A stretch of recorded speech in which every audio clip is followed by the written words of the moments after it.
હે ના લંડ કરે ના ભોસ કરે ઓય શેઠા કરી જાય હોમે હોય ગમે તેવા એમની માં ચોદઈ જાય બાપો બાપો ચુદીના તું કાલ ઘેર નતો ને એટલે માર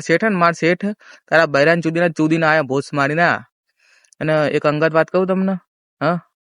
ઓન બૈરાને મેં ચોદેલી પાછી સાચું કહું યાર ખોટું નહીં કહેતો યાર એ આપણે હે ને એના ઘેર હે ને ડિલિવરી કરવા જતા ને આપણે ધંધો હે ખુદનો ધંધો આપણે તો આપણે ડિલિવરી કરવા જતા ને ઘેર તો ચુદીનો આ તો બહાર જતો એને બૈરું એકલું ઘેર હતું તે આપણે હે ને ચોદીના છે એને બૈરાને કોઈને કહેવા નહીં હોય અને ચુદીના તને કહું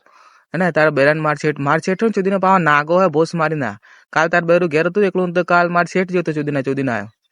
અને આજે વાત કહું તને જો આજે ને માર શેઠ બહાર જાય રહ્યો અને એને બૈરું આજે એકલું હે તો તું આવે ફટાફટ આપણે બે ચોદીએ હેડ મજા આવશે ચોદીને સાચું કહું એને બૈરું મસ્ત માલ લાગે માદન ચોદ ખતરનાક માલ લાગે એનું બૈરું ફટાફટ તું આવે હેડ સામાન મેલીને એને તો માર શેઠ બહાર જતો રહે અને પહેલો વારો મારો હો ચોદીના જો ગદ્દારી નહીં કરવાની પહેલા હું ચોદીશ પછી તારો વારો તું વાર રાખજે ચાલે ને ચામાં ટોસ ને તારી માની ભૂસ